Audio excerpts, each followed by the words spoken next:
We're going to review briefly what we did before, and then we're going to move into a new area.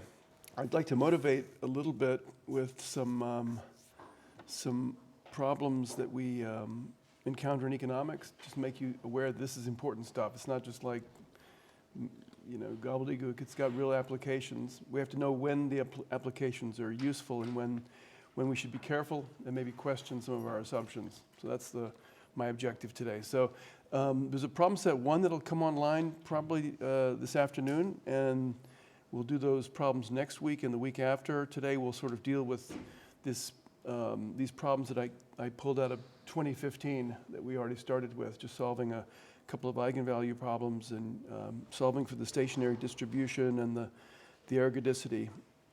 I'll post a solution set for that as well in case you're wondering about details. But if you have any questions, save them for the last hour so we can go through that in detail, because otherwise we don't want to be in a situation where we have to spend a lot of time catching up. And remember, there's a midterm, so the midterm will be in mid-December, and the date will be set very soon.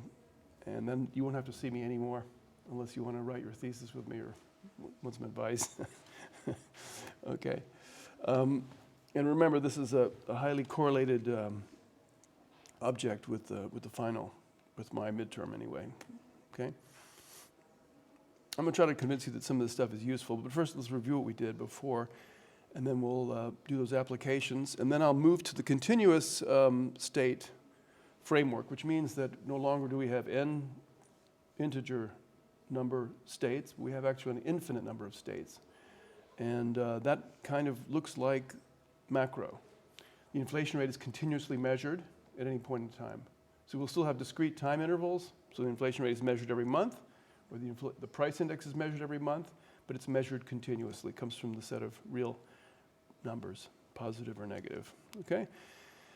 And that transition is pretty easy. Formally, it's a little bit more challenging if you don't know what an integral is, but I'm sure you all do. So it's really basically it's just taking the number of states from n and making it go to infinity and compressing that address book onto a compact interval. That's all it is. Once you've done that, you can understand everything. It's in the book, so if you're puzzling, like to read more, chapters 2 and 3 of Lundquist and Sargent. And we'll use that to drive the state space, which is the centerpiece of macro in this course, for Lutz's part as well. And it's also just a general framework for thinking about stationary economic problems. Even non-stationary problems can be couched in this state space, the difference being some of the statistical properties of a non-stationary process will be different, and you'll have to think harder about using law of large numbers to do inference on processes that are generated by that type of continuous state Markov process. But in general, we like to use this state space as a way of writing down problems. So a lot of models can be pressed into this mold of the state space. Okay, like one of my favorite problems in macro is the Kagan model of hyperinflation, which suddenly has taken on amazing relevance in the past few months. Not that we're in a hyperinflation, but for some Germans, we may be approaching one. But I'm thinking maybe of Turkey with an inflation rate of 100%. It's kind of getting close to what Kagan described as a hyperinflation. And there's a nice model that we will later press into this wonderful state space. And it's just a general way of describing a lot of different models that are linear and have certain linear dependencies and have certain stochastic shocks. So it's an implementation of the Slutsky idea. I like to see it as a way of envisioning what Slutsky would have done had he lived another five decades. You know, he would have had all these wonderful insights, but someone else had them in the end. And we'll use the state space for several things. One of the things we can use it for is forecasting. So we can use it to forecast future variables of interest if we have knowledge of the process that generates the data. And the Markov property means that conditional forecasts obey certain regular rules, and the covariance matrix of the current realization of a random vector with the future can be described very, very compactly using the state space. So it's really, I mean, it's the great thing about that book that I've recommended that you buy is that it fully endorses this, and then it implements this state space way of thinking of the world throughout the book. And it's a very long book, and it involves a lot of different macro phenomena that you might enjoy thinking about. Okay. So we'll continue with problem set number 0 in the last hour. Last week we had what I call building blocks of macro. So no matter whether you like to use new Keynesian models or real business cycle models or models with banking, it really comes in handy to think about this type of setup. And we start with a finite state because it helps motivate thinking about more complicated objects. We can define a random variable using that setup.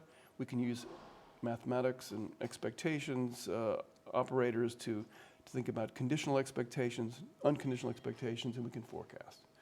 Any questions about that? It was pretty straightforward, right? But then if you take, if you want to think about probability and probability spaces, you really want to think about things like how independent is the probability of the calendar time, because we're moving through time. Macro is about moving through time, and stationarity would be a declaration of independence of the object of interest from the calendar time. It's a function of distance between observations, but it's not a function of the calendar date. So that sounds like a very innocuous assumption. For some people, it's not. So for an economic historian, they might say, history matters, and it matters absolutely. Therefore, it matters whether we're in 1948 or in 1988 or 2018. And if you subscribe to this model view, that maybe that's not so important. It's important to know what the model started with and how long time has transpired and what shocks have impinged on the system since then. So that's kind of this latter is the first starting point. If you study history too much, you become convinced that history always matters everywhere, and sometimes we kind of don't see the parallels, right? And we can talk about that if you're interested later. But ergodicity is kind of related to that, so it's the idea of do we have any chance of visiting all the states we could imagine or could have imagined? Again, a bit abstract for many, also for me, but it's incredibly important if we want to try to do inference. If we think the data are coming from a process that's basically going to give us all the possible realizations if we just kept on repeating it many, many times. And we could use laws of large numbers, like taking averages. And these averages would converge to sample means or higher moments. That's kind of the verbal way of describing it. And again, the idea is just to make life simple for us. When we write down a model, we want to have a good understanding of what's going on. We don't want to be surprised by our own model. Are you guys on that? You're on board with that? You'll see why in a second. You look skeptical. Yeah. Okay, never mind. Okay, so again, this is one of my heroes. He's kind of the father of this approach. Interesting, obviously brilliant mathematician, but also very creative in thinking about different things. This is what he looked like when he was your age, and this is what he looked like when he was my age. Unfortunately, he died early. He got sick. He wasn't pursued by the authorities the way Kondratiev and other 20th century economists like Slutsky in Russia were, but he certainly didn't have a good go because they associated him with the student movement and they tried to put him in jail several times. And he asked to be posted in some little tiny school in the sticks. That was his strategy for dealing with an oppressive regime. Things don't change much, you know. Plus ça change. Anyway, unfortunately, he died too early, and yeah, he's not there anymore. But he left us these concepts, and just want to remind you what they are. This is the way you think about the Markov chain. It's a tuple of things. One is the space of vectors that describe the states. It's just an accounting tool. What's more important is the transition probability. We'll see that in a second. And you get a free degree of freedom, you get an extra degree of freedom to specify the probability of starting the world in one of these states. So once you get that, you can let this thing roll. We already saw last week that it generates a lot of interesting setups, and I'll show you some in a few seconds. Okay, so that's the description. And then we have these concepts of how the probability density depends on distance from the beginning and not on calendar time. That's the Markov property. In fact, the probability density evolves according to the Markov principle, which means that all I need to know is the last state. I need to know the state in which this system was in, and on the basis of that, I can describe the probability of making transitions into the next period, and we can write that as a function of this of the appropriate row of the P matrix. So the P matrix means starting in any of the states that we can visit, and then what are the probabilities of moving to the jth state? So think of I as the origin and j as the destination. And if you think about what probability means, okay, and the reason why we can take powers, a lot of people didn't seem like they wanted to buy the idea that powers of P describe transitions between multiple states, between multiple periods, between different states, is you just have to write out the definition of matrix multiplication. Okay, so it's the row times the column. That would give you all the possible ways of reaching a certain state in 2 periods. There are different paths to that state. Okay, you just have to write it out. And therefore, a 0 in one of the elements of P is not sufficient to give us a state that self-isolates over time, an absorbing state. It's not enough. You can write down all sorts of interesting matrices that are completely stationary and have non-absorbing states where you have lots of zeros. I mean, intuitively, there are lots of paths to get to you just have to, you have to be able to visit the states and continue to visit them to have what we call a non-absorbing state space system. Okay, and if we do have one that does, or subset space that absorbs, we end up having an interesting property on the eigen value matrix that derives from that system. The unit eigenvalue describing the stationary distribution. And if it's unique, then it's ergodic. And if we find a 0 in one of those elements, or we find all zeros except for one, then we have an absorbing state, or in the previous example, an absorbing subspace. No questions about that, right? But this was the thing that often confuses people who do this for the first time. I mean, looking at the unit eigenvalues is always the requirement, because that's the limiting distribution. We're going to look at the left eigenvalue of this P matrix and find that, and then we have to normalize it so it adds up to 1, so it's a probability measure, and then we can look and see if it's a unique object, or whether there's several that satisfy that. So if we have unit eigenvalues that reveal an absorbing state or subspace, it doesn't tell us anything about ergodicity. We need to look at the number of unit eigenvalues. If there's 2, then it means that the uniqueness property has been destroyed. There are many different stationary distributions. In fact, we had this discussion at the end. You can take linear combinations of the 2 basis vectors and get any number of those, and that means that we have non-uniqueness. And that's what matters, is the non-uniqueness which gives us the non-ergodicity.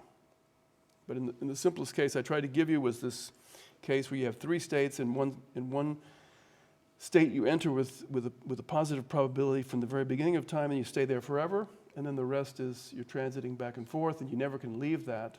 So that would be an example of an ergodicity, a non-ergodic function, and you can evaluate the eigenvalues in that case, and you would find 2. That was our example, and it's online.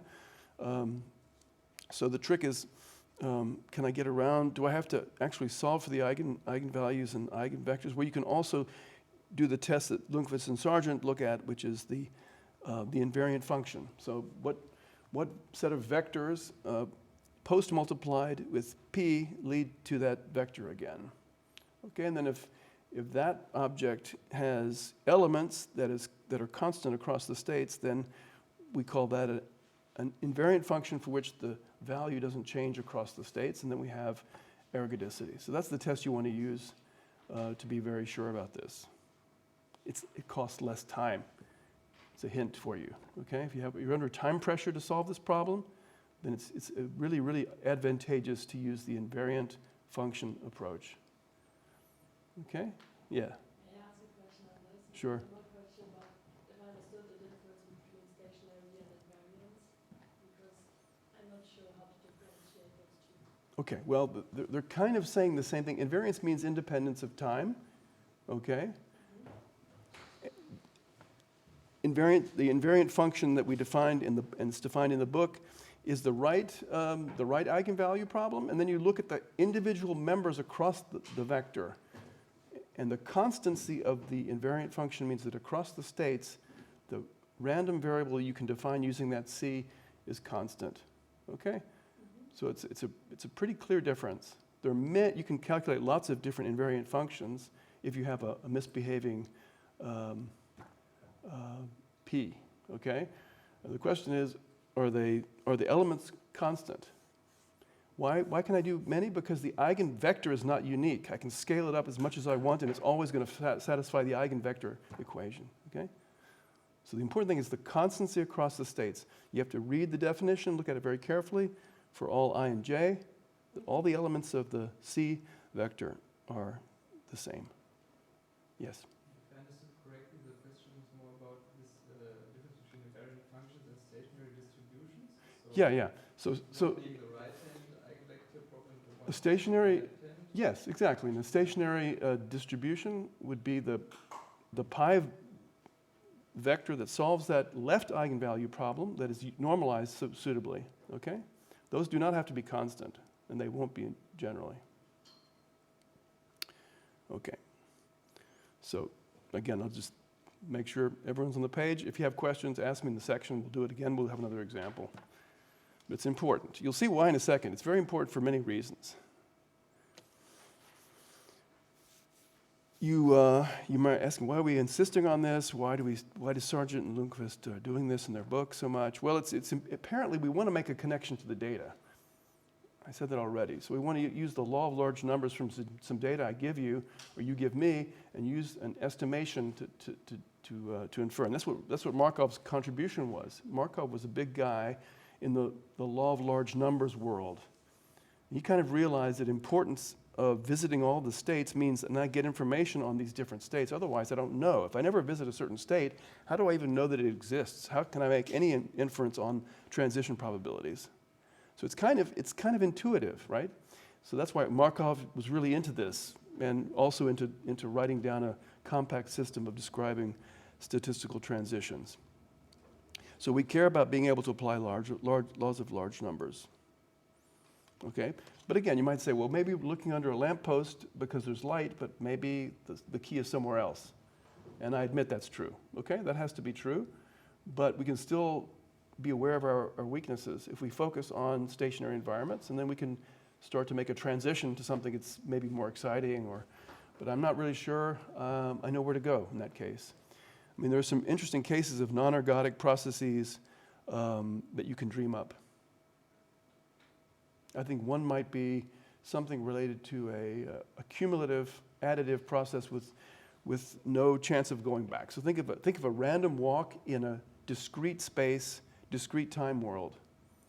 So once you get off on the wrong foot, you're off in a different direction. You'll never come back. You'll never visit any of the other possible states you could have visited. Okay, so that's kind of a non-ergodicity. But that would be more familiar to you if you took time series econometrics and thought about a random walk, for example. No? You don't agree?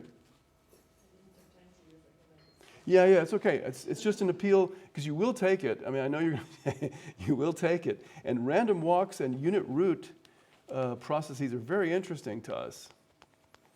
And there's a big debate even now, and it's very related to this. The idea is, do we have enough data to distinguish statistically between a process that is a random walk in the logarithm with drift, if you like, and then has a constant growth rate, but we could compete with a stationary alternative where the trend is deterministic, and I subtract the trend, HP trend, and that thing looks very stationary, right? So how do I know?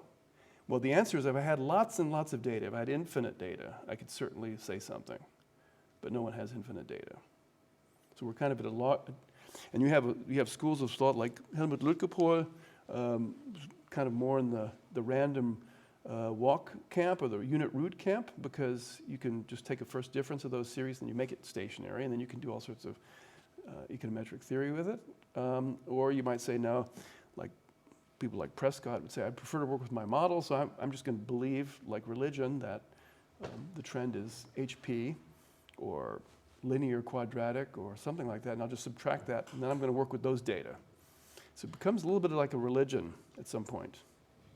I'm not sure I like that so much.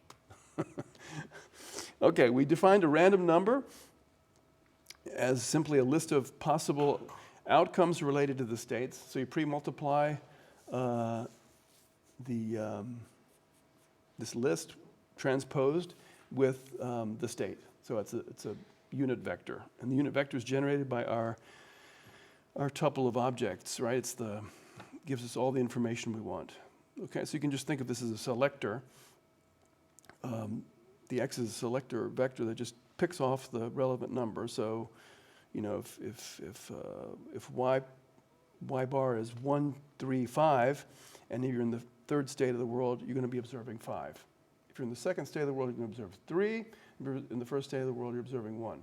And those transitions that I make are completely described by my Markov chain with those 3 states. It's kind of boring. You know, most objects we observe in macro don't have 3 values, but it's a start. Let n equal 10,000, and you're in business. You don't even need 10,000. You'll never observe that much data. So maybe we can use a grid approach to approximate continuous functions using a finite state Markov process. There's a very good example of that in time series analysis. Okay. We have conditional expectations. We have conditional expectations. This is all review. I just want to remind you what we've done. And today we'll move very strongly in the direction of using a shorthand. Okay, so we'll basically use this E sub t as an expectations operator, which just implies that I know the state in t, and I'm going to make a conditional expectation of the variable, the random variable yt plus 1. Okay, so it's just shorthand. But again, you can see the absolute incredible usefulness of this this P matrix notation, right? Okay, so we can do conditional expectations, not 1 period ahead, but we can do 2 periods ahead. We can do k periods ahead, and it's all basically a function of powers of P. This will show up again later today when we do continuous measured. Continuous state Markov processes. Let's give an application. Let's think about an application. So suppose we have an asset. I alluded to this last time. We have an asset with payoffs described by one of those lists of numbers, y bar. And we have a Markov chain associated with that asset. That asset is a claim on a payoff. Okay, so if it's a 5-state, you could imagine, you know, the first state is minus, you lose money, you have a capital loss maybe, or you have to pay somebody, maybe it's a fancy derivative, you have to pay 5,000 in the second state, you pay nothing, you get nothing, and maybe in the third state you get 10,000, and then there are a couple of states that have very, very high values.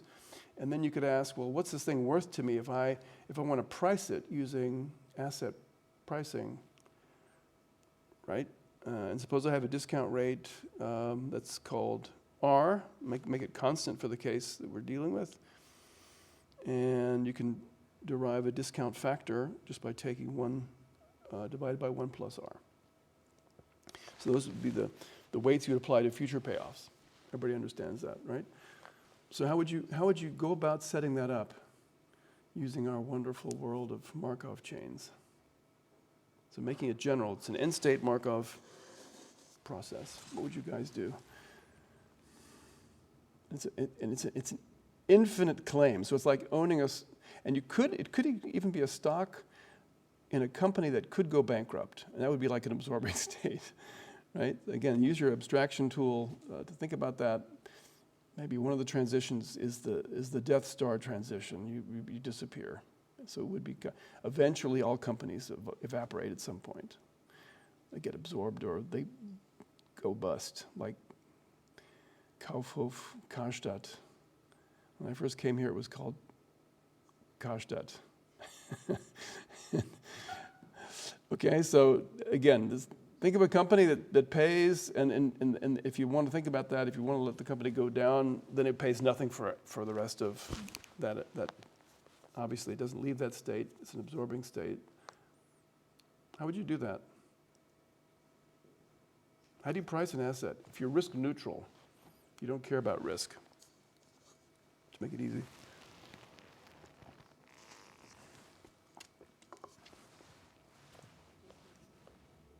Say it again?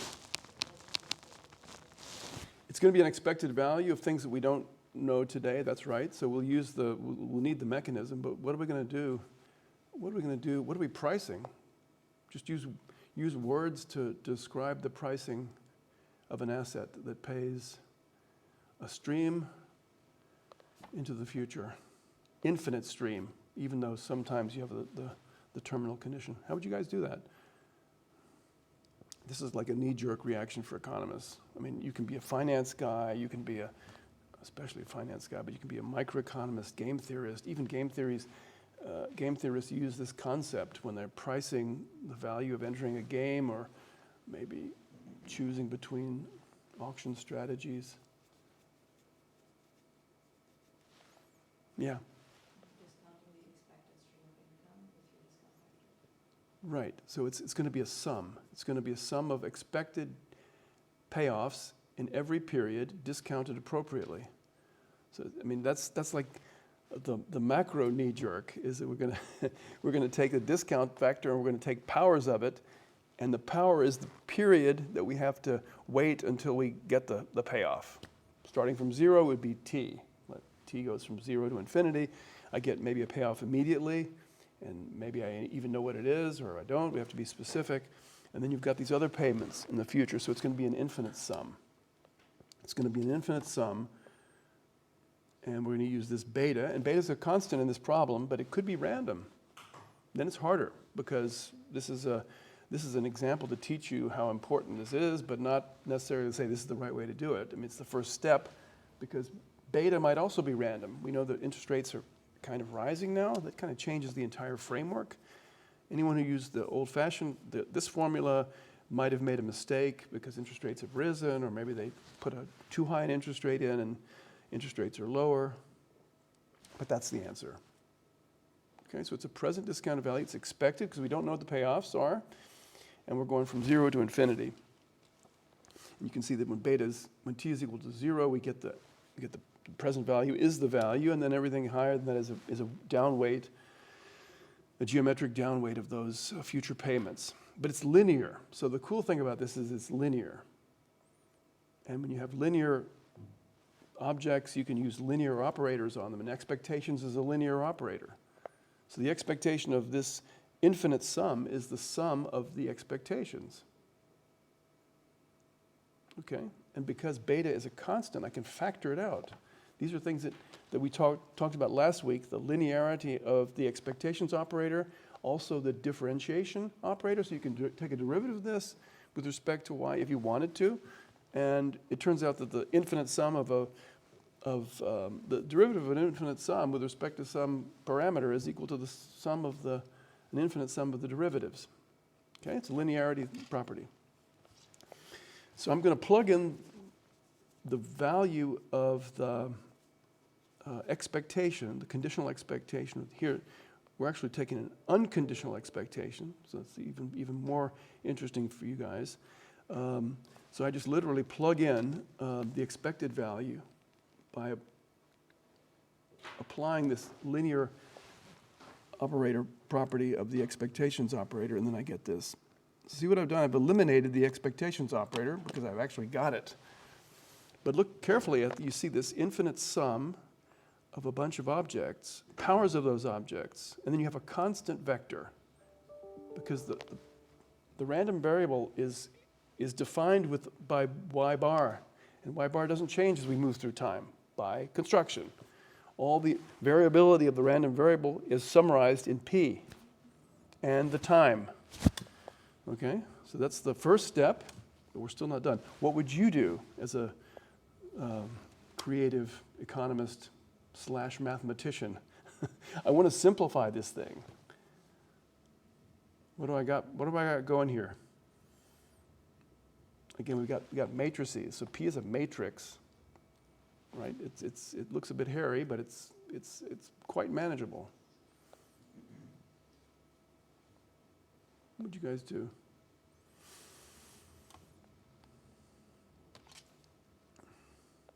Take apart the sandwich.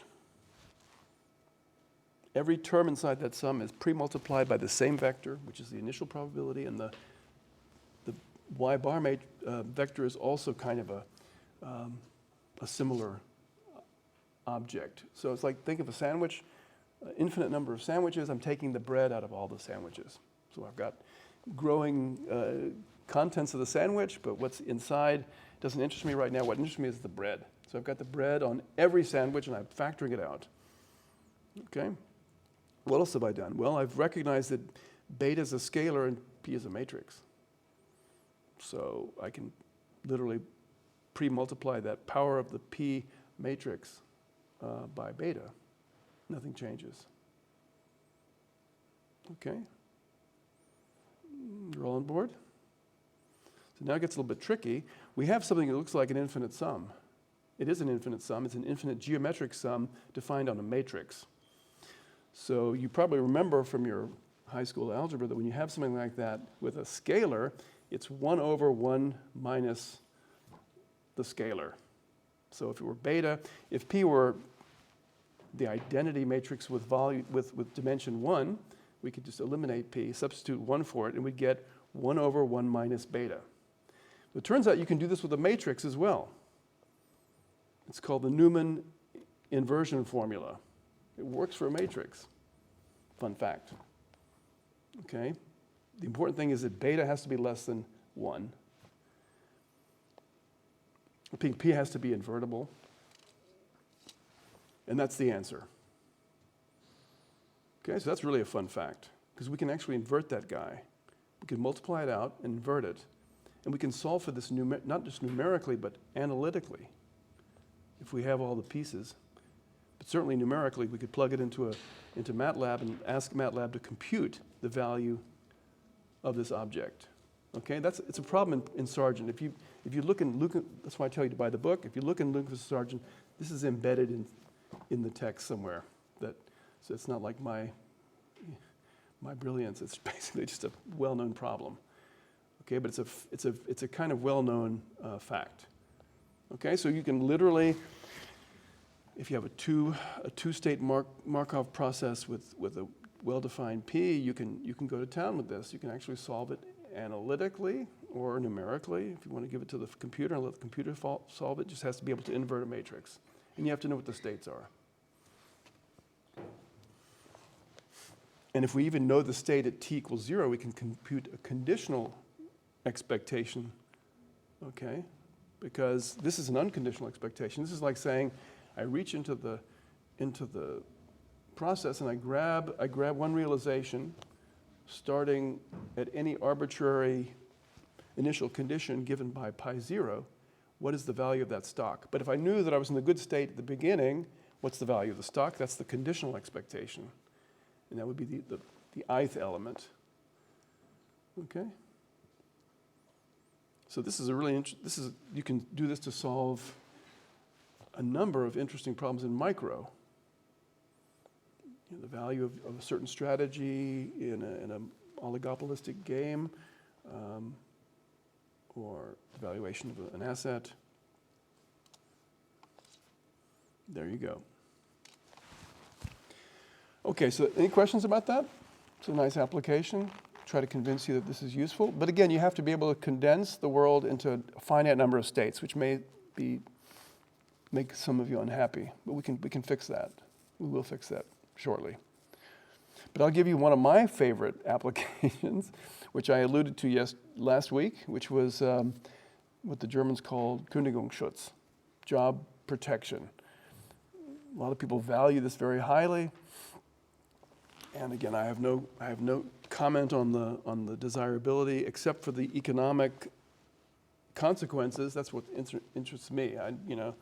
And again, it's important to remember that I'm going to presume risk neutrality in this example. Maybe people are risk neutral, and then you have to change some of the payoffs.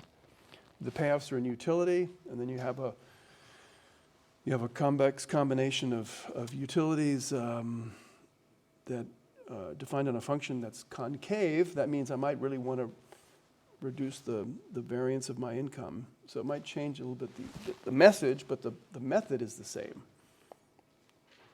So what am I going to do here? We're going to look at a system that makes it, in a partial equilibrium sense, very difficult for the firm owner or the capitalist from having complete control over the hiring and firing decision. So it's going to induce a cost. Now, I don't know how many of you have taken macro in a master's program. Okay, how do we deal with this normally? Cost of adjustment.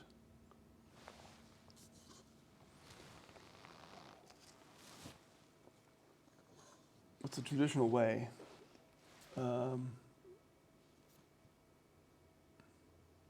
Cost of making an adjustment, cost of changing the capital stock, the cost of changing prices.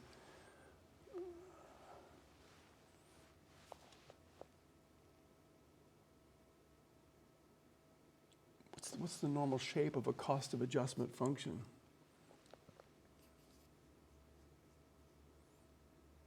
Nobody wants to guess? I know you all know it. We usually make the assumption, this is an assumption, that the marginal cost of a change is increasing.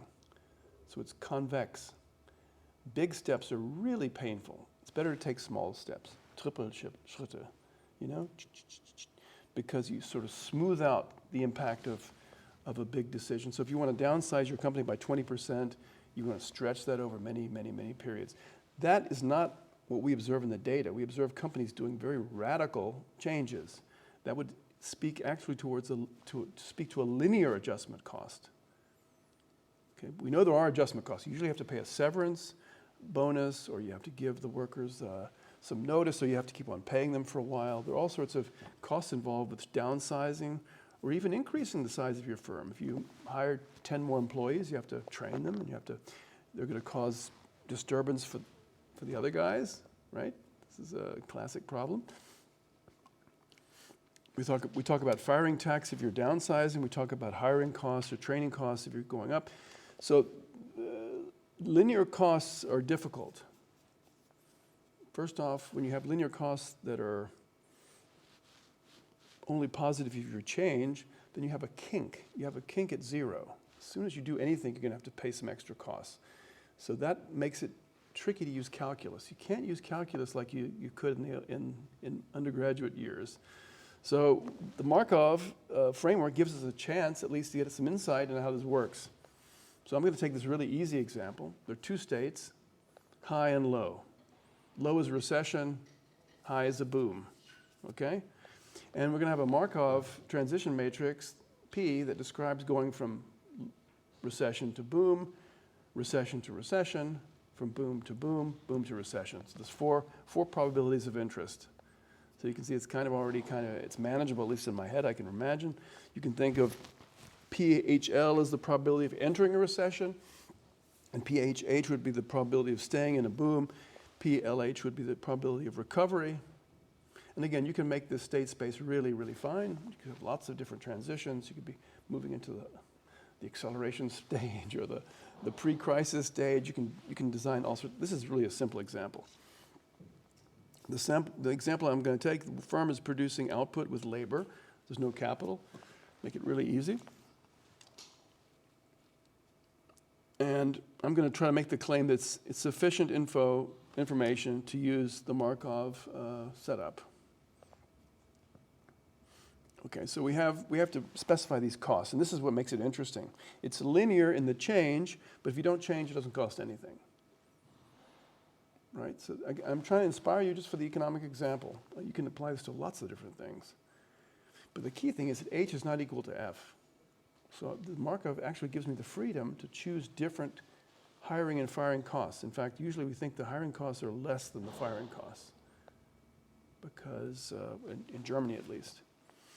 Okay, but the firm has to pay these costs if they choose to change. And because we have a two-state world, the range of change is going to be rather limited, because normally in labor demand theory, you have a you can reduce labor by 1%, or you can reduce it by 5%. Here, you're only going to reduce it by a change, positive, or a change, negative, because we're always going to visit one of these two states. We might stay in one state for a while, but otherwise, it's circumscribed. It's kind of, right? That's the idea. But the previous period matters. So that's the key thing. This is where it's not trivial to do this. The previous period also matters. So how do you compute the unconditional profit of this firm? And that would be like thinking of, I'm going to start a firm, but I don't know when it's going to be. I don't know if it's going to be good times or bad times. I'm just going to try to value it using like a McKinsey approach. Should I enter or not?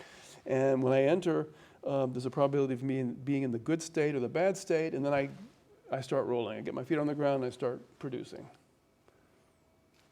Okay, so it's not a trivial problem. You could write it down like this.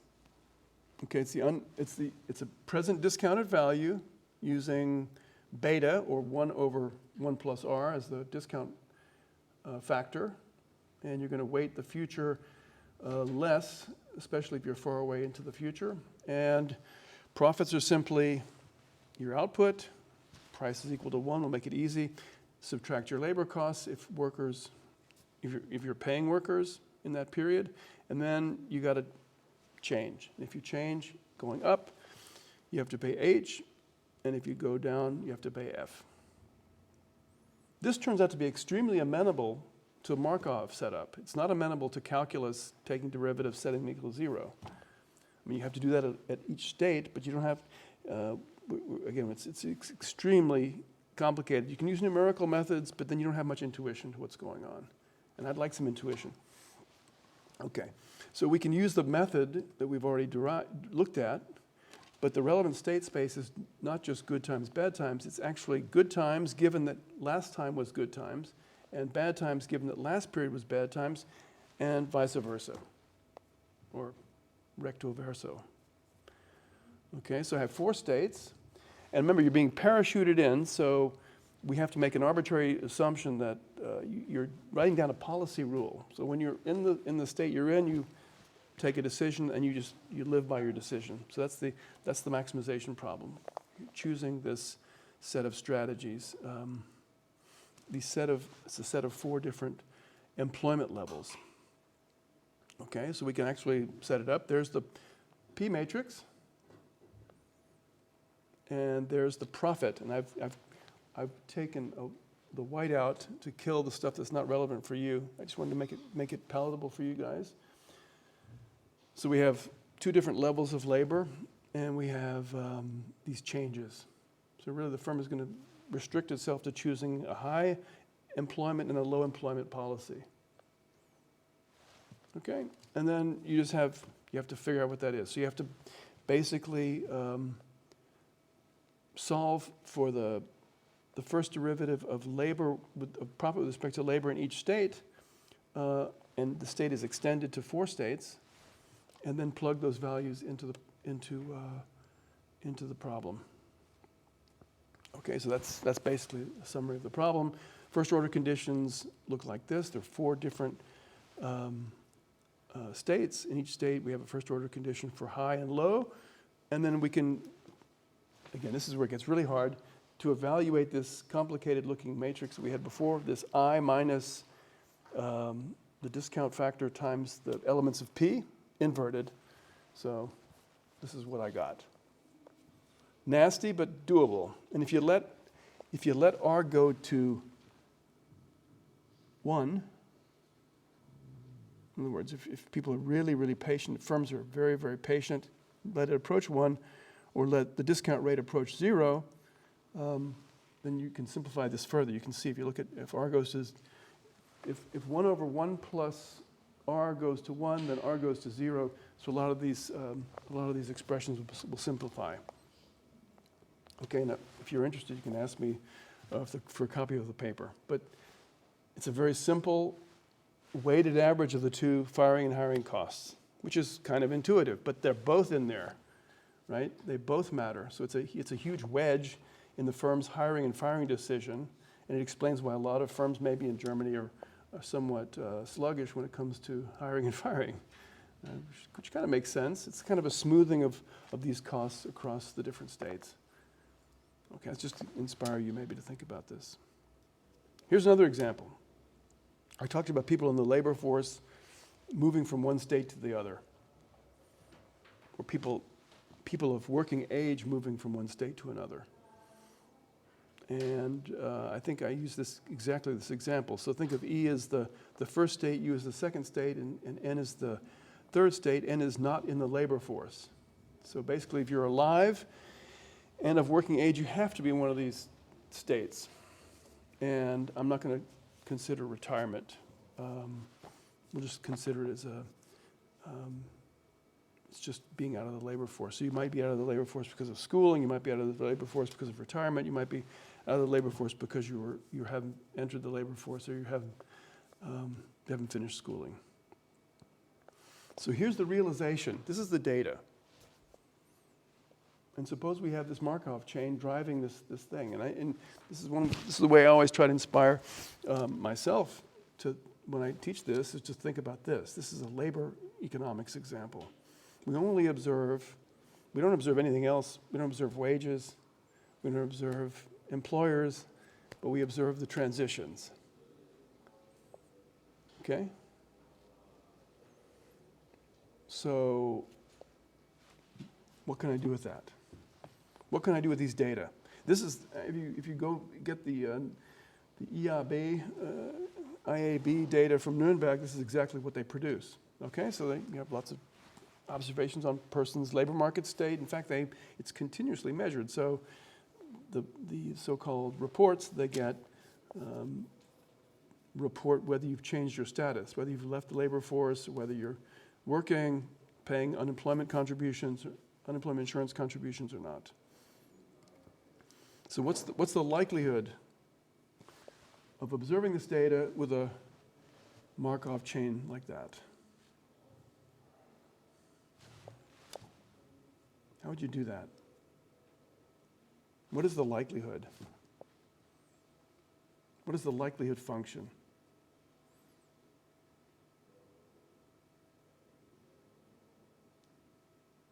This is something that's going to show up in the successor class. And Lutz is part of this in a big way. We can think of this Markov process as defining a probability of observing the data. And basically, given the values of the parameters of p and pi, what is the likelihood that we observe this realization as opposed to any other realization? That's what the likelihood function is. I'm sure you've seen that before. So how would I construct that? We have to literally compute the probability of starting in state 1 in the first period, moving nowhere in the second period, moving nowhere in the third period, transiting to the second state in the fourth period, moving back to the first state in the fifth period, et cetera, et cetera. We can do that if we know what Pij is. But we don't know what Pij is. If we knew what it was, we can calculate the probability of observing those transitions in their concert together, the combination of those transitions. That is the likelihood. Okay, so how would I construct it?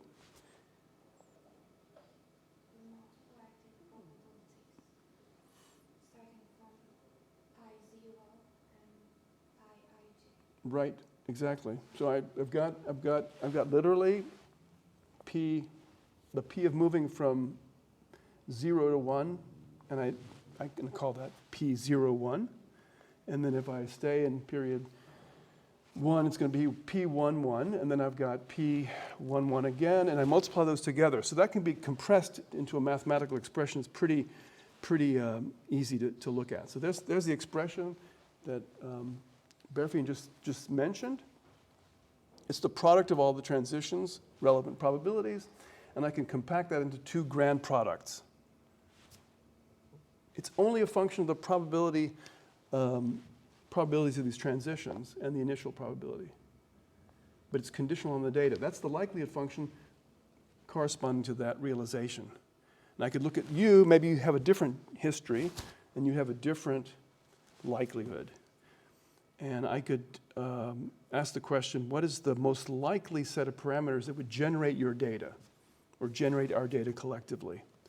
And that's called maximum likelihood. It's an estimation procedure, right? So it's a multinomial distribution, and basically the only things we're interested in our data are literally these Nijs, the number of transitions we observe, because there are lots of different transitions you can observe between two periods. Right, there are 9, I think, because going nowhere is also a transition. Okay? So we could use literally maximum likelihood to estimate that. You can also use Bayesian approaches. You have a prior view of what these values are, and then we can look at the apply Bayes' rule to see what the appropriate adjustment would be given our prior of observing these data. Okay, but this is a simple maximum likelihood problem would be just setting the derivative of that likelihood function equal to 0 with respect to all the different elements of Pij and pi 0. Those first order conditions would define the maximum likelihood problem.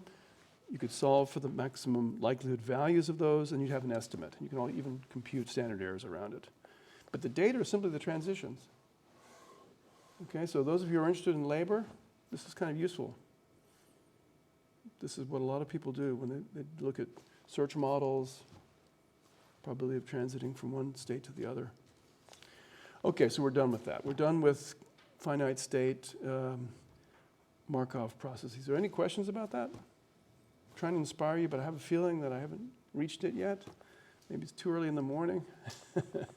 But since we're interested in macro, we can literally put that aside now and move to a more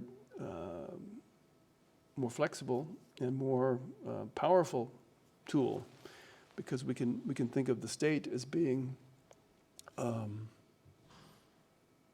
have infinite dimension. So you can think of the unit interval, the unit closed interval, and mapping that into a line. Okay, positive numbers or positive and negative numbers, real numbers. Okay, and that's going to be the next big step. This is going to motivate the discussion of the state space. Okay, so now we're still going to have finite time, discrete time measurements, and they can go negative as well. We can, if we want, we can be really creative and think about negative infinity as the beginning of time.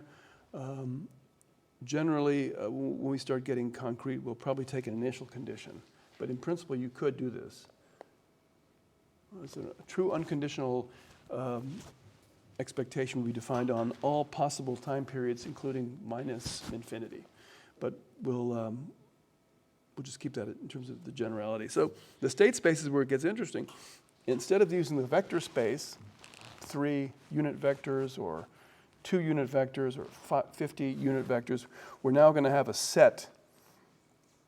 So it's taken from a continuous interval, continuous measurement on an interval. It could also be, it just needs to be closed. Okay, that's important. I think that's not always necessary, but for some people who are mathematicians and statisticians at the same time, it might be useful. The most important thing is now we're observing a vector of random numbers. It's not a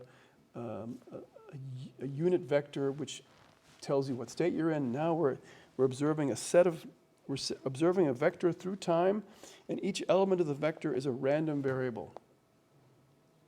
Okay? So that's the difference. We'll start by just thinking of the state in the state space as just being some element of this S. So, but it will, in our case, it'll be an element of this vector space. But we're just going to take this as the most general statement. So if you look into Lundqvist and Sargent, this is how they start. The most important thing is we have a history. We start with some period that we can observe, and then we observe this thing going through time. It can be, like I said, it can be a vector, it can be a single scalar, random scalar, and we call this history a realization. This is kind of weird notation. I don't like it, but everybody uses it. So it looks like S to the teeth power, but that's just the way of showing that this is a list that expands without end if you're willing to wait long enough. So every period you're getting a new observation. So the history, you always learn from history, so we're getting more and more information. That's important for certain applications. So we can extend all the concepts, we can apply all the concepts that we've had with respect to finite state, discrete time chains, to a continuous state process. But we have to think outside the box a little bit. We're basically going to give the Markov property the perspective that given my knowledge of state S, what is the probability of visiting state S prime? And that's going to be basically a sufficient statistic. I just need to know what the value of S is. That sounds familiar, right? Before we knew Markov, if you know your current state, you can describe completely the probability structure of the future. This is now a continuous variation of that. And the notation should be clear to you, right? It's knowledge of S, what is the density of S prime, and it's potentially a continuous function. In fact, in all the applications we'll be dealing with, it's a continuous function. Okay? We're going to be thinking about well-behaved density functions, not density functions with jumps and discontinuities and things like that. We'll think about the normal distribution, for example, or a beta distribution, something like that. Okay? So, and we have an initial density which would give the unconditional probability of starting in period 0, period t equals 0 in state S. So it's an analog to what we had before. Think about it. We had this pi0 vector, which gave probabilities of being in each of the respective states in the state space, discrete state space, at the beginning of time. Now we have a continuum, and we can use this density to assign or to derive the probability of being in an interval starting between 0.5 and 1 or 0.3 and 0.6, right? Because it's a continuous function. If it is, we can take the integral and get this unconditional probability of starting the game in some range, because the measure of a single value is 0, unlike in the Markov discrete state example. Okay, so you buy that stuff, that's good. So we still have to restrict this pi function and this pi0 function. And this is abstract, but I think you all understand we have to restrict the function for it to be a probability density. So how would you do that? What would be your favorite restriction? It's tricky now because we don't have the summing up the rows like we did before. You all got that. I remember that last week. How can we restrict this pi function? You know, there are two things going on. We have a transition density, which is like the transition matrix, and we have this initial density.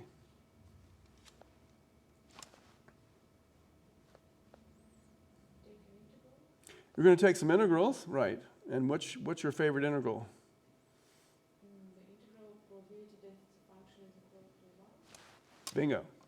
Okay, but before that, we're going to make it easy for ourselves and just assume that every one of these every value of the pi function is positive, and then we're going to do what you say. We're going to take the integral of the transition density, and we're going to make it equal to 1 for all values of S. Okay, so no matter where I start, the probability of visiting all the states has to add up to 1. It adds up in an integral sense. It sums to 1. So it's like an infinite dimensional transition matrix. Okay, but it's the same. And if you don't believe me, you think I'm making this up, buy the book. It's in the book. And I'm not working for Sargent, but I would like to actually. So for all S, okay, note the last.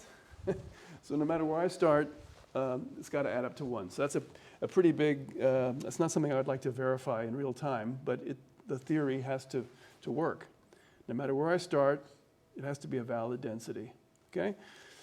And the degree of freedom at the beginning of time also has to be a probability density, okay? So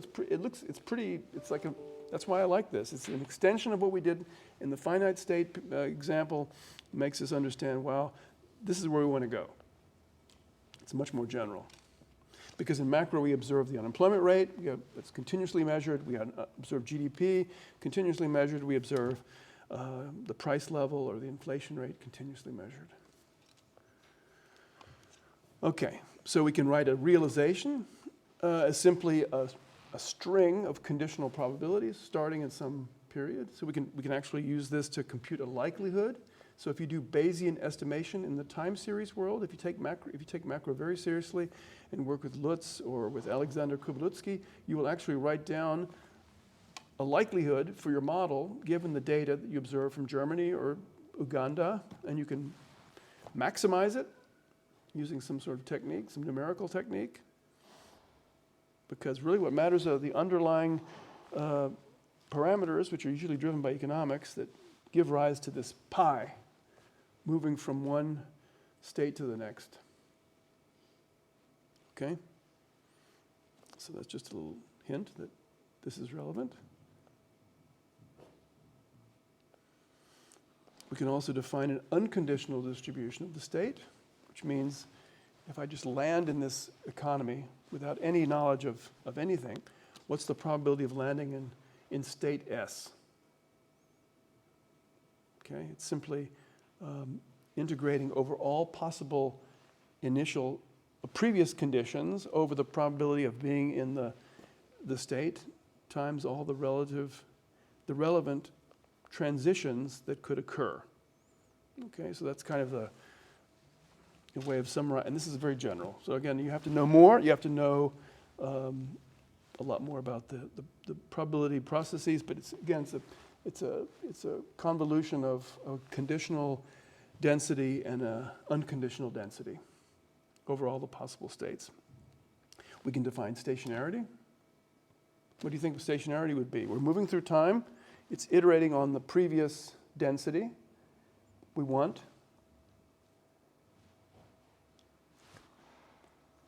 What would we expect the densities to do if we were in a stationary world? They should be invariant. They shouldn't change, right?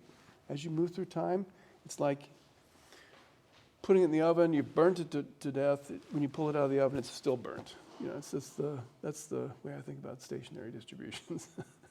You've ruined the cake. It's a ruin. You can't change it. Okay, so that can define. Using that notation means that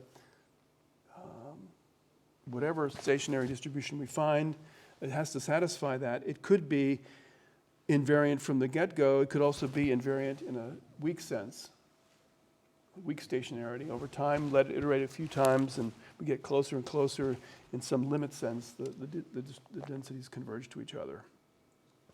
Okay. And this is a definition of invariance, which would be useful if you care about ergodicity in this world. Okay? Okay. And because this phi is a function just like the C vector was a function, or the Y bar was a function in my finite state world. Okay, so again, so now now you understand why this is so relevant for macro, because if I know what phi is, if phi maps the states of the world into the unemployment rate, and then I know what pi is, then I'm in business, right? I can define all sorts of functions and derive expected values, et cetera. Okay, so this is just an important result. If we have a continuous state Markov process that's stationary and we have ergodicity with respect to the transition density, then we can visit all the states. And therefore, it makes sense to use estimation, the law of large numbers, for example. The probability of getting arbitrarily close to the expected value just by observing a lot of observations is the probability is equal to 1. The limit of the probability is equal to 1. So that's like a law of large numbers for time series analysis. But again, you have to put some assumptions into the mix before you can get this result. But it is kind of what people assume when they use econometrics every day. Okay, I already said that. So now we're ready to move to something you can really use. This is just a theoretical motivation. Again, if you're curious, want to see more, please buy the book. Borrow the book. I can't put it online. I don't want to do that. Okay, so now we're going to talk about stochastic linear difference equations as an example of what I just showed you. Okay, so the book actually uses this sentence, a leading example in macro of a continuous state Markov process. So we're going to define it now. So I'm going to take an n by 1 random vector. The elements are random numbers. Okay, so again, this could be my ASAD model. Output gap and the inflation rate. It could be like the Fed MPS model with thousands of variables. Okay, that's another interesting and elegant fact that we can extend this in many different directions. So we have an initial density, so we get this freebie at the beginning to define the probability of visiting all these different states, where the state is now defined as this random vector. Right, so that's quite a bit of freedom. We're going to need some rules of motion, equations of motion to describe moving from one vector, one state to the next. So, and we're going to have to put lots of structure on it. And that's what the state space does for us. It's just an example, the leading example of a continuous state Markov process. Okay, so the Markov property would say that X is sufficient to describe the density of pi prime. And the stationarity assumption means it doesn't matter how much time between inflation today and inflation in 10 years' time. What matters is the 10 years, the distance. It's a stationarity assumption that it's calendar independent, calendar time independent.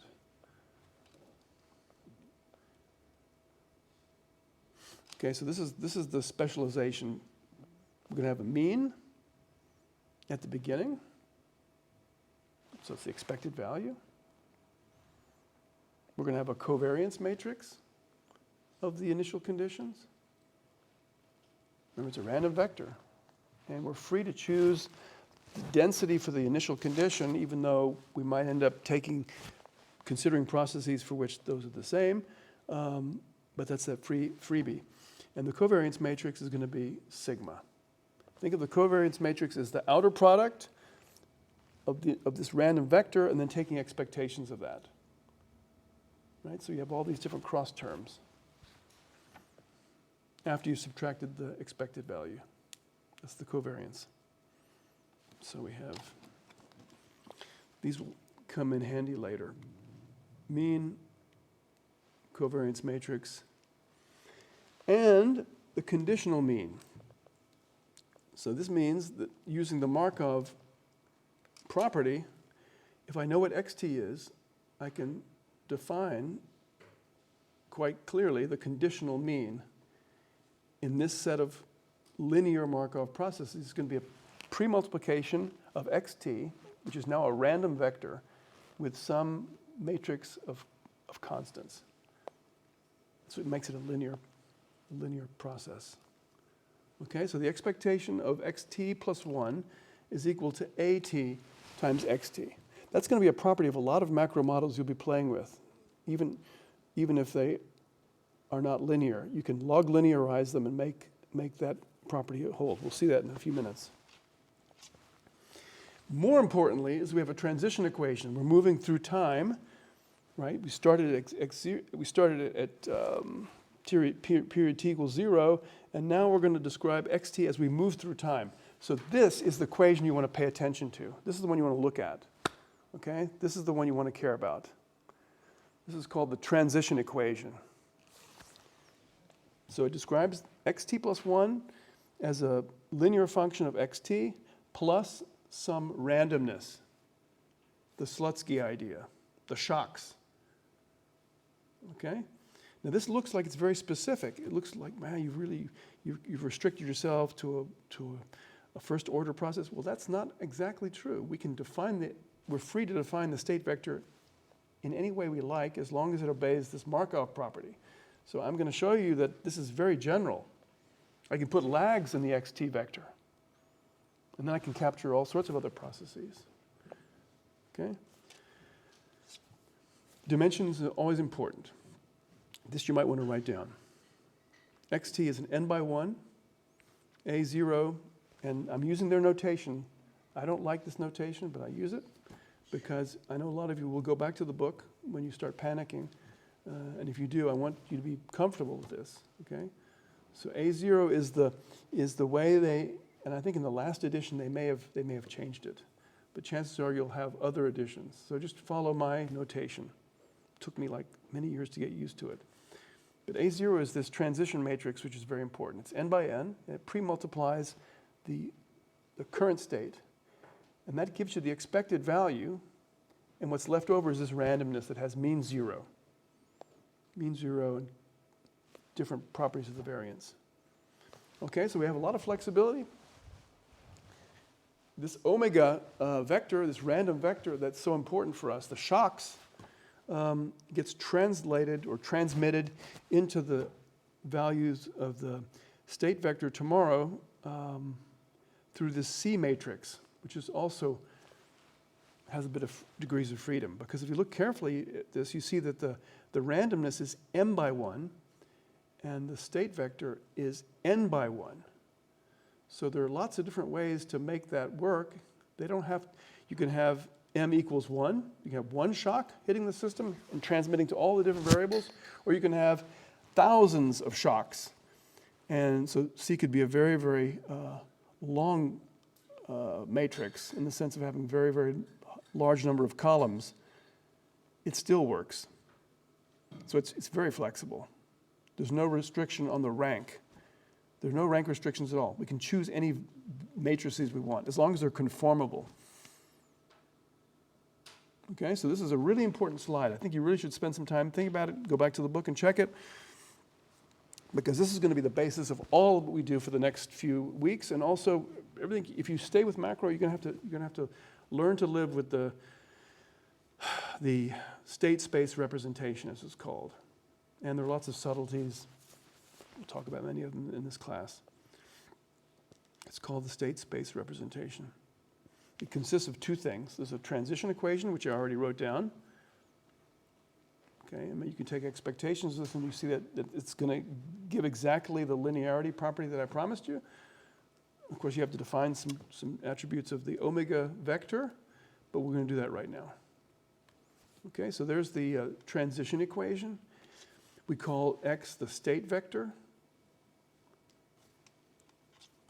x0 is the initial condition. So the first observation you have in your data set, Germany in 1948, America in 1910, USA, whatever. Okay, you needed that initial condition usually. Okay, so we'll call A0 the transition matrix. It's a square matrix, and it captures all the relevant information, all the Markov relevant information, right?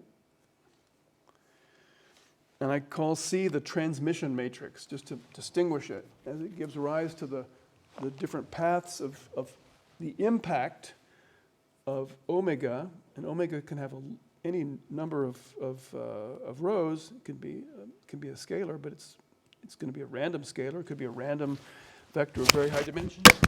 Oops, daisy. Can you still hear me? Yes.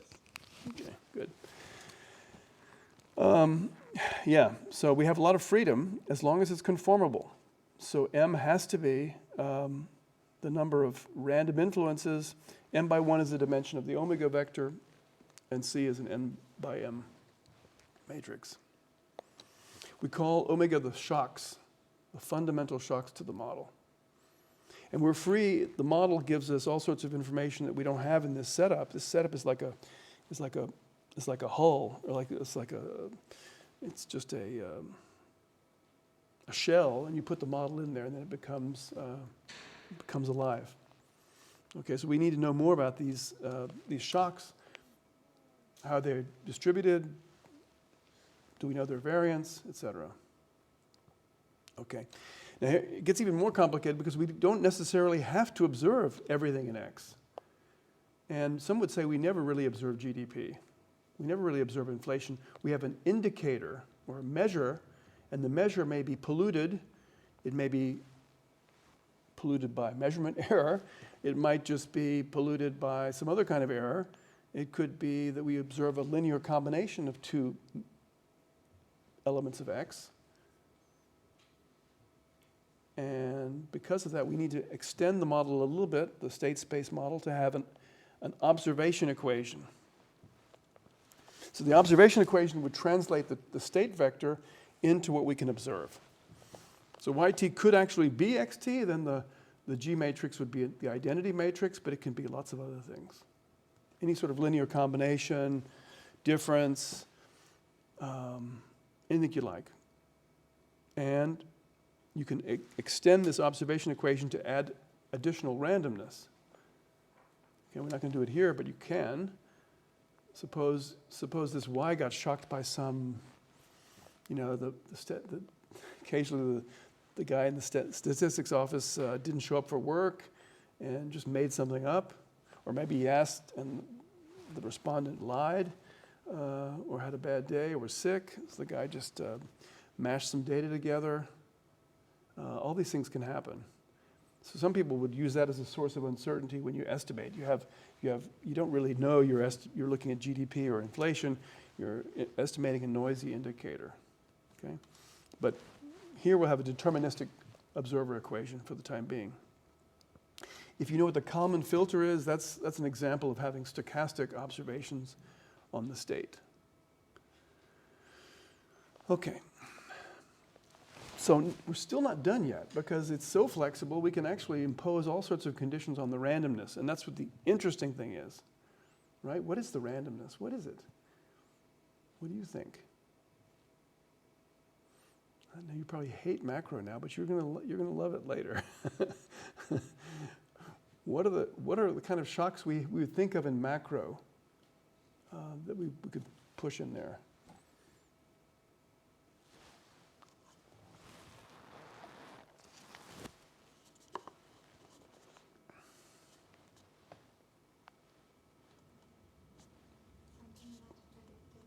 Sure, but give us a concrete example. And what happened with what's going on right now in the world? We're about to go down the tubes, right? Russia attacks the Ukraine. It's kind of a surprise, right? No one predicted that. The financial markets claim they predicted it maybe a couple of months earlier, and you saw the gas price futures rising. Maybe they did actually predict it. But it was kind of a surprise, wasn't it? It's a shock. Okay, so it could be a war, but macro is not about wars. It's about, mostly, it's about other things. What are other shocks that can happen? You've all taken macro somewhere. Yeah. Like a financial crisis 2008. Okay, so maybe changing expectations, a panic, bank run. Bank runs are actually, the Nobel Prize was given to Diamond and Dybvig for actually writing down a model that has multiple equilibria. So the selection of the multiple equilibria could be kind of a random event. It could be a sunspot. So we wake up and we get panicky about the banks, we pull our money out and cause a crisis. So it could be a shock like that. It could also be animal spirits. Remember Keynes talked about animal spirits? Animal spirits, when old white men get together and talk about business and they say, yeah, we're going to do this, man. We're going to invest, or we're going to pull the plug on this company. Karstadt down the drain.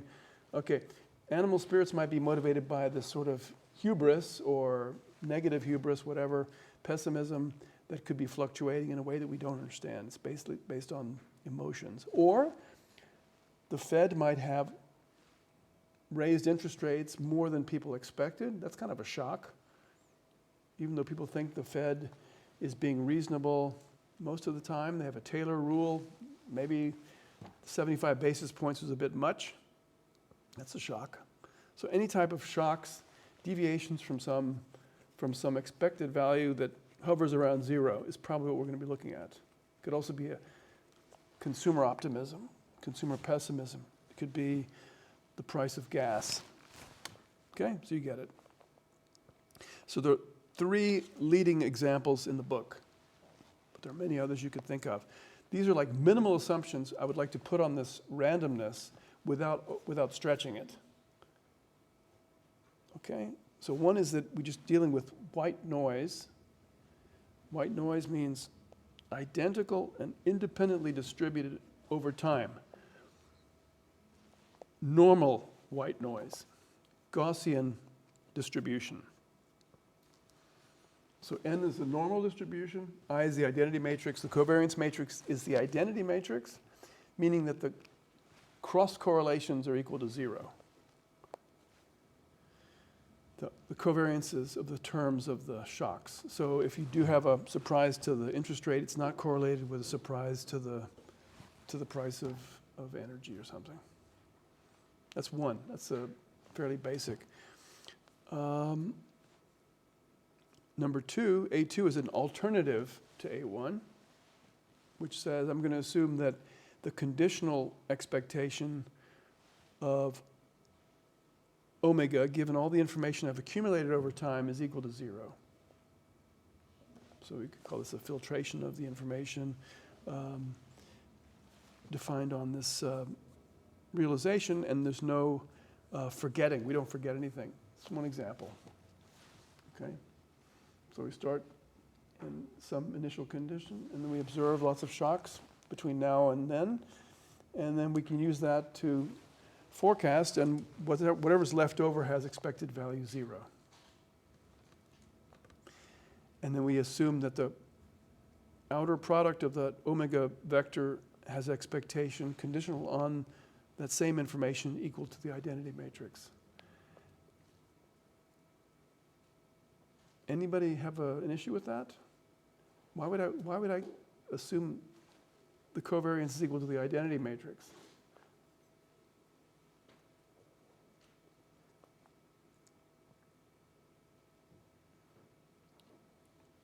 Well, it turns out I don't need to assume anything because I've already got this C vector, or matrix, C matrix, that pre-multiplies the omega.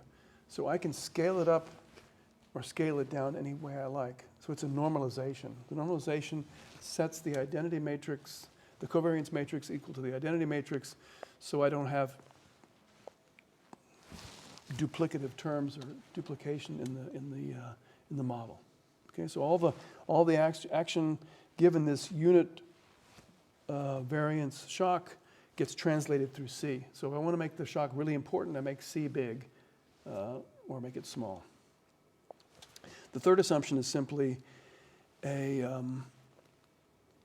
less strong assumption than the Gaussian assumption, which would say that the expectation, the unconditional expectation of the omega is equal to 0, and the unconditional expectation of the outer product is the identity matrix. And these shocks are uncorrelated. like white noise would be. Okay, but we're not going to restrict the third and higher moments like you do with a normal assumption like A1. So A3 is a little bit weaker. Okay, so we can use all these, this machinery to think about stationarity. Remember, stationarity meant independence from of calendar time and dependence only on the distance between the observations that we care about. So the covariance between t and t plus j is only a function of j. So we're going to show that now very quickly. So already we can use the expectations notion to define the expectation of any period's realization, xt, and that is stationary. The process is stationary if that's equal to the initial starting expectation of the unconditional initial conditions. So mu 0 is equal to mu for all t. Okay, so we already have a time invariant expectation, expected value, unconditional expected value. And on the basis of that, we can define the covariance matrix. And that's this definition. It's just the outer product of the deviations of xt from their expectations and taking the expectation of that. And that is simply a constant matrix. And that's going to be sigma. And the notion of, that's the definition of stationarity, right? So weak covariant stationarity. And furthermore, the expectation of j period differences of the outer product of xt with xt plus or minus j is equal to a covariance matrix that only depends on j, it doesn't depend on t. That's covariant stationarity. That's the definition of covariant stationarity. So it means as I go through time, if I want to compute the correlation of Germany's inflation and output with Germany's inflation and output 10 years later, if I compute the expectation of that in 1948 or 1999, I'm going to get the same answer. That's the assumption of covariant stationarity. You might say, well, that doesn't make sense to me, but that's the assumption of a stationary environment is exactly what we dealt with in the Markov chain example. Okay? Independence of calendar time. That's the notion we want to look at. This property, if we impose on this on the state space, then we have literally a lot of models that we deal with in macro. Okay? Realize it also embodies what Slutsky talked about, the shocks being transmitted, percolating through the system, starting with some initial conditions, and we can describe an economic model as being that matrix A0 and the matrix C. C describing the contemporaneous transmission of the shock, and then A0 would be the one lag summary of all the dependencies. And again, the data is this list of observations we have, and possibly the one we don't have, the one we're about to observe. And this data may not be the same thing as the observables. Okay, so again, this is to make it very, very general. Okay, so we can basically show all these things now. The unconditional mean is given by this expectation. If we want to give it a time subscript, then it would look like this. The process means that it's the same thing as the expectation of the process on the right-hand side. The expectations operator can be passed through the matrix, A0, right? And then what is the expectation of omega, t plus 1? It's 0. Right? That's the first thing we already gave. We gave ourselves that. That was a freebie, okay? But we've also imposed stationarity so that whatever that thing is going to be in t plus 1, it has to be the same thing as in t, okay? Stationary holes, we have that true. And then we can solve for this mu vector, which is the vector of unconditional means. And it looks a little bit like that eigenvalue problem we had before. It is the same thing, but it's the eigenvector associated with the unit eigenvalue defined by this problem. So it's not the same problem, but it's the same attribute of a matrix. Okay, so looking at A0, when you start playing with macro models, is a very important property. Okay, it's going to, we want our models to have a stationarity. We're going to have to expect that the solution to this is unique, and it's going to give us basically expected values. Okay, so that's a really nice property. And you can also have models where that expected value is equal to 0. So you can have models measured as deviations from the steady state, and then the unconditional expectation of the model is 0. Okay, but then you have to construct it that way. You have to demean the variables and demean the data, et cetera. We can compute the second moments. Remember, in the normal problem, the second moments are all you need, but in general, you might have third, fourth moments. You might care about those. You can compute them as well, but we're really restricting our attention right now to this subclass of models where everything is summarized by the first and second moments. So we can actually compute the unconditional covariance matrix using the same technique as before. Okay, so this is the definition. And we're going to assume that this sigma matrix of covariances is time independent. But first, we're just going to compute this. And you see right away that we can insert the formula for xt plus 1. And then we have this nasty looking product, outer product. So we have to actually smash each one of those pieces with each other. So we have this large sum, but a lot of those things are going to disappear when you take expectations, right? So that's why I'm doing this to you. You end up getting two matrices. One is a sandwich around the sigma, and the other is C times C transpose. Okay? And look carefully. Stationarity would imply that those are the same, because the covariance matrix of this xt vector is time independent, calendar time independent. Okay, and again, this is the contemporaneous covariance we're looking at. So the autocovariance matrix inherits the Markov property. Okay, and this is true even if we don't have a stationary setup, but we're going to impose stationarity.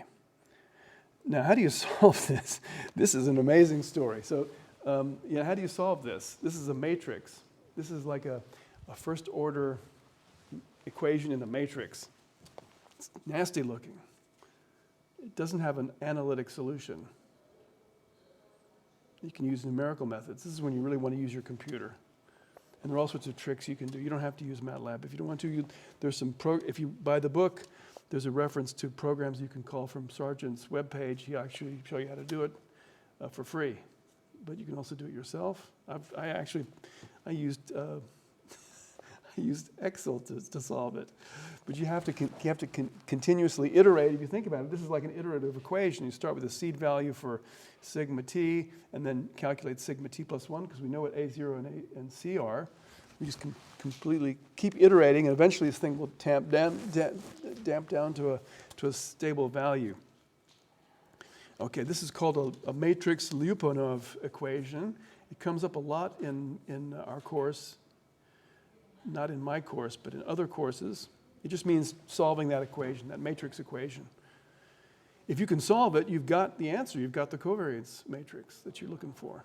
So you can use numerical methods to compute it, and it's the solution to that thing. Okay, so remember, I told you what A0 is. We know what the model is. You know what C is. I told you what the model is. All we need to know is this equation, and try to solve for the stable, and it will be unique. Okay? So this is nice fun fact. And once you find C0, CX0, you can solve for all the other ones, because all the other covariances in this model are functions of the covariance matrix at lag 0. Okay? And it's given by that formula. And we can solve, this is also in the book in detail. You can show that, and again, this is a covariance matrix of xt plus j with xt. So again, j could be 3 periods ahead, 3 periods negative. We can take that expectation.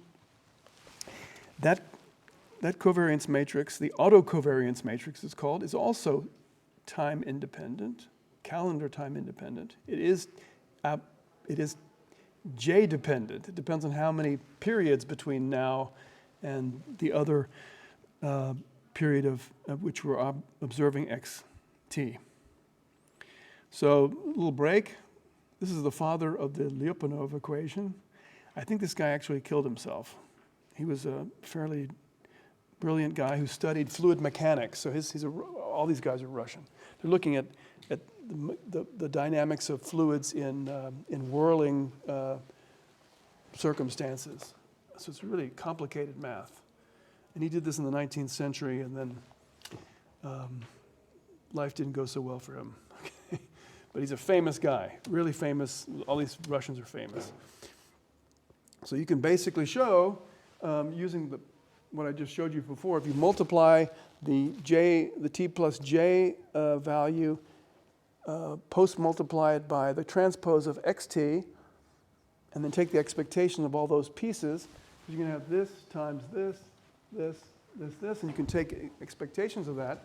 You end up getting mostly zeros, but you get one value which depends on j.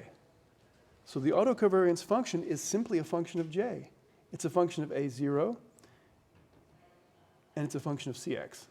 So if I tell you what cx is for lag 0, and you know this is a state space amenable representation, you can just take powers of a0 and pre-multiply it by the covariance matrix.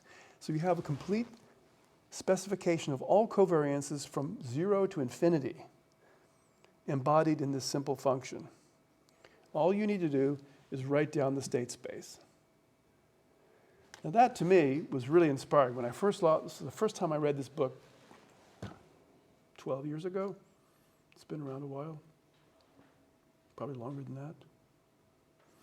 I was extremely surprised how powerful that is. And the autocovariance function, of course, is not a stochastic function. It's a deterministic function of j. And j goes from 0, 1, 2, 3. It can also be negative. But because the thing is symmetric, they're just transposes of each other. Right? So it's wonderful. That's the power of stationarity plus the state space. It's fantastic. This is sometimes called the Yule-Walker equation. So if you do time series analysis, I just want to mention this because it's interesting. As soon as we have the observer and the state equation, we have to worry about being able to observe. So if y is given by the observer equation, you can extend this to sandwich the autocovariance function that I just derived. Okay, so it's very general. It just involves the A0 matrix and, of course, the covariance matrix at lag 0. Okay, thanks for your attention. I know it's a bit dense, but in the problem set, I'll give you some examples of where you can take all sorts of processes, not just AR1, first order autoregressive. You can take autoregressive order n and put this in the state space.